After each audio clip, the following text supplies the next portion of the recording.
Hi, today I'm going to do oxygen devices, and so the first thing I'm going to do is check the patient's chart. And so the doctor has noticed that the patient is not keeping stable FiO2 rate, so I'm going to start him off with a Venturi mask at a lower rate. So I'm going to start him at the 31% like the doctor has asked. So anytime with a Venturi mask, no matter what rate you set it at, the liter flow, it is always going to get 31%. So here inside is the jet, and so I'm going to set up the Venturi mask for the patient. So you're going to connect the piece here.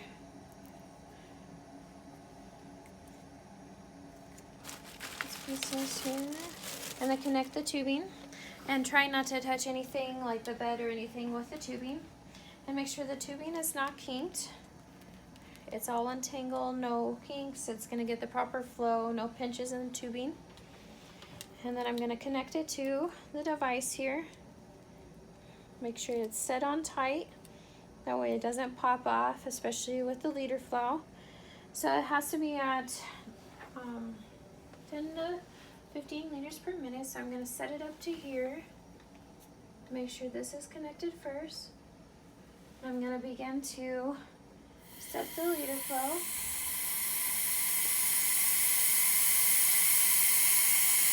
So I'm going to instruct the patient also, let them know it is going to be a loud mask, but this is just going to help them get their FiO2 to be at a steady rate.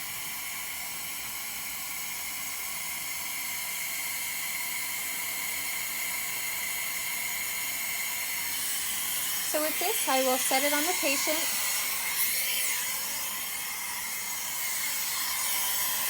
Make sure the cordion's okay. Make sure I feel a liter flow. And then I'll place it on the patient. Tighten the nose piece to the patient. And then if the strings are not quite fitting around, then I can tighten it to the patient. And always make sure it's behind their ears there. With this, making it kind of hard to get that to stay. So I'm going to leave that on there, and as always check the vital signs before placing any oxygen device onto the patient. And then I will come back and check on him. So I'll come back here in a few minutes and I'll check on the patient. So I'm going to wash my hands, and then I will chart everything down on the patient's charts. And then I got a call that the patient is really hungry and they would like to go ahead and eat. And so I'm going to place them on a nasal cannula.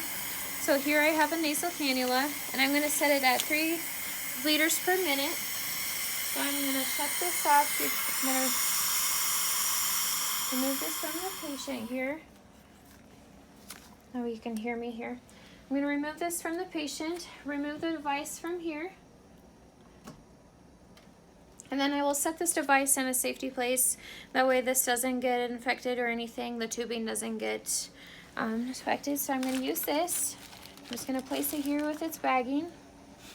And here I have a nasal cannula here. And I'm going to untangle here, make sure it's not tangled. I'm going to place it on here.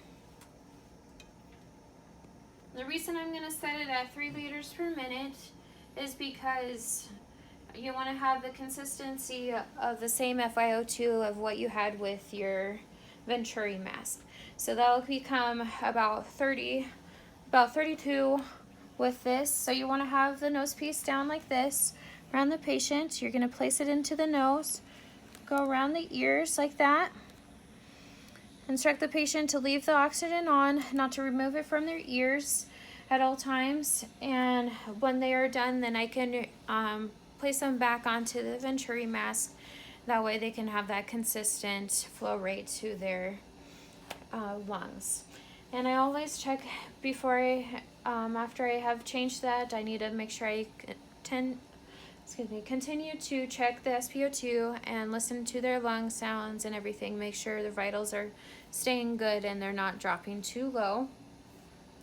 And then as always, when the patient is on oxygen, I will place out a no smoking sign. That way people know that they are on oxygen. And then I will chart everything and make sure my hands are washed and clean.